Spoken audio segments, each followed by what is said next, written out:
예, 국민의당이 오늘 비대위원장 선출을 위한 중앙위를 개최합니다. 대선 패배 이후에 당 지지율 한 자릿수까지 떨어졌고요.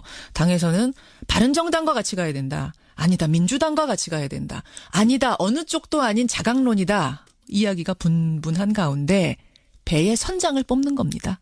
예, 비대위원장이 누가 되느냐가 아주 중요합니다. 그런데 유력한 후보로 손꼽혀왔던 주승용, 정대철 두 사람이 모두 불출마 뜻을 밝혔습니다.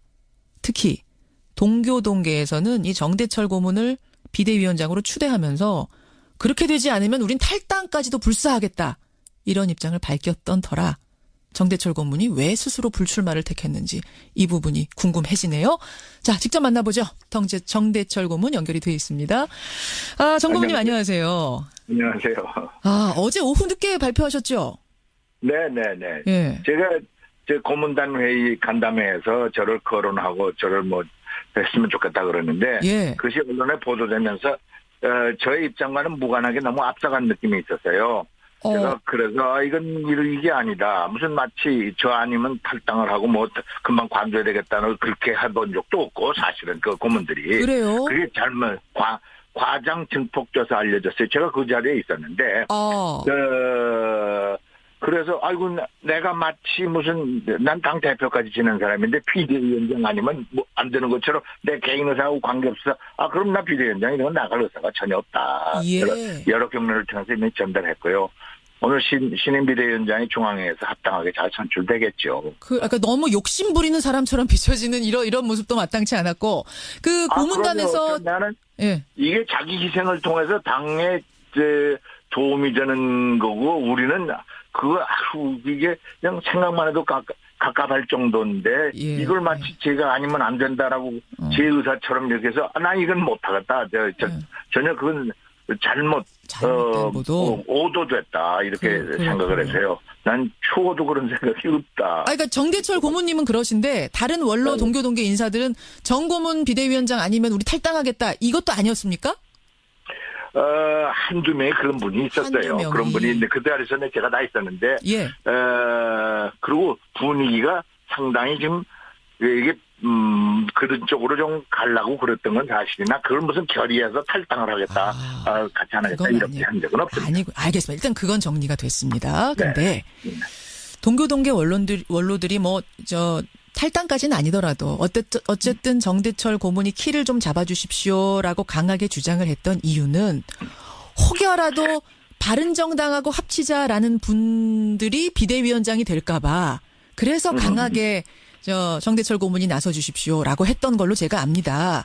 네네. 바른정당 통합에 대해서는 어떤 생각을 개인적으로 가지고 계신가? 전 그게 궁금해요. 첫째 이게 동교동계가 아닙니다. 전체 고문회입니다. 이게. 예, 23명의 고문이 있는데 그중에 동교동계가 꽤 있습니다. 그래서 그지만 전체 고문회입니다. 그렇게 일단 그러니까 동교동계라고 자꾸 딱지를 붙이시는데 다른 분들이 섭섭해 하더라고요. 그래요? 알겠어요. 전체 고문단들. 그랬어요. 그래서 하여튼 고문단 간담회에서 탄핵 찬성 말고는 공동분모가 적은 바른정당과의 통합은 어색하다. 차라리 더불어민주당과 협치연대하는 것이 순리라고 본다는 고문들이 많았던 건 사실입니다. 그렇군요. 그리고 사실 이제 국회가 열리면 120석 갖고 더민주당이 집권 유지를 할 수 있겠습니까? 그러니까 비슷한 사춘 정당인 우리들한테 요청할 것이 거의 명약관화한 사실 겁니다. 그렇다고 홍준표 대표가 유지하는 그 정당과의 통합연대 협치가 가능치가 않아 되거든요. 자유한국당하고 그러니까 그런 말이 나오고 있습니다만은 그렇다고 그런 것을 전제로 해서 비대위원장을 논의를 전개한 것만은 절대 아닙니다. 그건 아니고. 그렇게 됐던 알겠습니다. 그 비대위원장 부분에 대한 오해는 지금 다 풀린 것 같고요.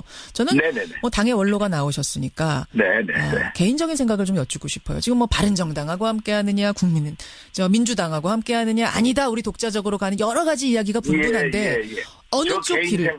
저 개인 생각은 지금은 국민의당은 새로운 활로를 위해서 자강이라고 할까 스스로 정돈하고 새로운 진로를 모색해서 국민적 지지를 증폭시킬 때라 저는 그렇게 생각을 하고요. 그것도 더불어민주당과의 통합 협치연대 가능성당은 그들이 원하고 예. 민주당의 요청이 순조로운 정권 유지를 위해서 첫째 민주당의 요청이 있어야 되고 우리 당도 당원들이 뜻을 같이 하고 예. 당 결의가 전제가 돼서 예. 협치연대가 가능할 것이다. 그 통합은 한참 후의 얘기고요. 아하. 네. 아, 그러면 정리를 해보자면 바른정당은 일단 좀 길이 다르다, 아니라고 보시는 거고. 예. 아니 그러면 바른정당하고도 정책연대는 가능. 정책연대 정도는 가능하다. 하지만 우리의 사촌 정당은 집권당이 아닙니까? 민주당이다. 연대, 정책연대 가능. 바른정당은 네. 정책연대 가능. 민주당하고는 당장은 아니고 민주당이 네. 손 내밀면 그럼요. 함께 손잡고 갈 수는 있다. 그게 뭐 통합은 당장 아니다 이 말씀이시고요. 정 고문님. 당원들이 원하고 그러죠. 지금 네. 전화가 잠깐 좀 상태가 좋지 않아서 다시 한번 좀 말씀해 주시겠어요? 예. 첫째는 협치연대 가능성이 있다. 그것도 전제는 그 민주당이 요구하고 또 정권 유지를 위해서 우리 필요하다고 간절히 요청을 하는 그게 전제가 돼야 되고요. 예. 두 번째는 우리 당이 또 좀 나눠져 있습니다. 솔직히 그 국민의당 쪽 바른정당하고 하자는 맞아요. 일부하고 또 이쪽하고 협조하자 이런 거였는데 예. 이런 것도 다 우리가 의견 조정을 끝내야 가능하니까 두 가지 전제가 필요합니다. 저쪽의 요청, 민주당의 요청, 또 우리의 정돈, 우리의 의견 이런 것이 전제가 돼야 되겠죠. 그게 통합이다라는 기사도 막 나왔었어요. 동교동계는 민주당과의 통합을 원한다. 그것도 앞서간 겁니까? 앞장선 거죠. 지금 갑자기 통합이 그만 가능하겠어요. 이게 그러니까 그냥 언론이 제가 앞장서 갔다는 게 이런 건데 물론 발표한 사람이 어떻게 했는지 그건 다 잘 모르겠습니다만은 약간 사실과보다는 한참 앞장서 갔다 이런 뜻입니다. 그렇군요. 그러면 이제 협치라고 지금 말씀하셨는데 그게 조금 막연한 생각이 들어요. 아주 뭐 정책 공조 정도의 협치도 있을 수 있고 연정 수준의 강한 연대, 강한 협치도 있을 수 있는데 어느 정도가 돼야 된다고 보세요? 그건 저쪽이 요구하는 순서에 따라서 다르죠. 협치만 하자. 정책연대가 좀 깊어지는 것을 협치라고 한다면 연정이라는 것은 그런 자리까지도 나눠서 장관 무슨 총리 이런 것들 다 같이 나눠서 하자는 그렇죠. 거니까 예. 이것도 협의문을 다 쓰고 협치도 마찬가지고 연정. 정 고문님, 전화 상태가 오늘 조금 고르지가 않네요. 한참 말씀을 하고 계신 중이었는데. 저쪽의 요청. 예. 그래서 그런 순서가 있고 그래서 좀 더 신중하게 다뤄야 될 것입니다. 예, 신중하게 연정 부분은 다뤄야 될 것이다. 네. 알겠습니다. 민주당과의 당장 통합을 원하고 있다라는 것은 분명한 오보다라는 말씀 지금 해주셨고 연정으로 가더라도 그쪽에 일단 상황을 봐야 되고 우리도 당장 그쪽으로 갈 수 있는 상황도 아니고 이렇게 말씀해 주셨어요. 네. 국민의당 정대철 고문 만나고 있습니다. 그나저나 비대위원장 결정하는 중앙위원회가 오늘 오후에 열리는데 박주성 국회부의장 또 문병호 전 최고위원 이 두 분을 동시에 비대위원장 투톱 체제로 가자 이 이야기가 나오더군요. 이게 가능성 있는 얘기입니까? 이게 정상적인 얘기는 아닙니다. 비대위원장이 물론 비상대책하기 위해서 그런 것 같습니다만 이거는 비대위원장은 어떤 형태든 간에 한 사람이 결정하는 것이 정상입니다. 이게 비대위원장마저도 두 사람이 이렇게 결정한다? 정상적인 상황은 아닙니다. 정상적인 상황 아니다. 이거 갖고 오늘 그러면은 좀 논란이 일다가 오늘 결정 안 날 수도 있겠네요. 두고 봐야죠. 그러나 정상적인 상황은 아니라는 것이 일반론입니다. 그렇군요. 근데 이제 왜 이런 투톱 얘기가 나왔냐면은 지금 당 상황이 워낙 어수선하니까 이 투톱 체제로 강하게 가자 이런 주장도 나오는 모양이에요. 솔직히 저희들이 3등하지 않았습니까? 그래서 이 당의 어려운 순간에 아주 의견이 백출하고 당의 활로를 개척하기 위해서 여러 가지 의견이 나오는 것은 자연스러운 현상일 것이다. 그래서 이런 의견 그러니까 더블 포스트라고 할까? 두 사람이 하는 것마저도 좋은 생각으로 또 의견을 전부 수렴해서 하나로 모을 수 있는 좋은 과정일 것이다라는 전제가 붙었겠죠. 그렇군요. 개인적으로는 정상 아니다. 그렇게 가선 안 된다라고 보시는 거예요. 개인적으로는 좀 이거 어색합니다.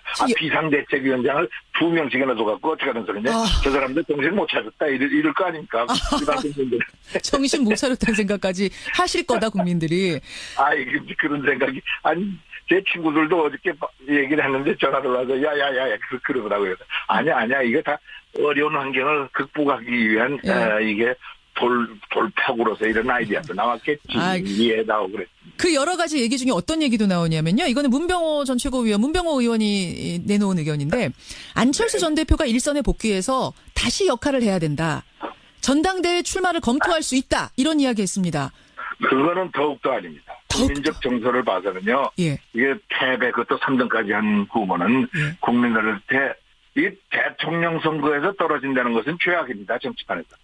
헛거대제하고 아이고 국민들 죄송합니다. 제가 이긴다고까지 그런 사람이 이렇게 섰습니다. 반성하고 다시 충전을 해서 다시 정치를 하건 아니면 정치를 못하건 뭐 이런 자세가 국민들한테 맞죠. 이제 막 들고 일어나서 아니야 뭐 이러면요. 난 국민적 지지를 못 받을 것이라고 난 안철수 대표는 뭐 그런 생각 갖고 있는지 아닌지 모르겠습니다만 그런 데만 말리고 싶습니다. 진 게 죄악이라고까지 보세요. 뭐 질 수도 있죠. 어차피 승자는 한 명인데. 정치적인 얘기를 정치공학적인 얘기를 해주신 거죠. 네. 죄악이란 표현은. 이거 뭔가 좀 하실 말씀 있는 것 같아요, 정 고문님. 뭐 특별히 말씀드릴 건 없고요. 하여간 정치라는 게 대체로 순리대로 가야 된다. 이게 뭔가 그 순리라는 것은 국민의 상식과 상도를 벗어나서 뭘 좀 하게 되면요. 그 제가 정치를 국회의원 된 지가 한 41년쯤 됐는데 결론이 그래요. 이게 상식 벗어나고 합리적인 상황을 벗어나서 자꾸 하면요. 잘 되질 않습니다. 이거 다는 아니겠지만 대부분은 그렇다. 그래서 그런 상식에 맞는 상식의 정치를 해야 옳다라고 생각을 하고 있습니다. 예, 정 고문님. 41년 정치한 분의 지금 마지막 이야기 중요합니다. 어느 당이든 어느 정치인이든 순리대로 해라. 국민의당도 그러면 지금 잘 안 되는 게 순리대로 잘 안 가고 있다는 얘기기도 해요. 지금 한참 논란 겪고 있습니다만 빨리 제자리 찾아서 제 역할을 잘 되겠죠. 잘 되길 바라겠습니다. 오늘 고맙습니다. 감사합니다. 국민의당 정대철 상임 고문이었습니다.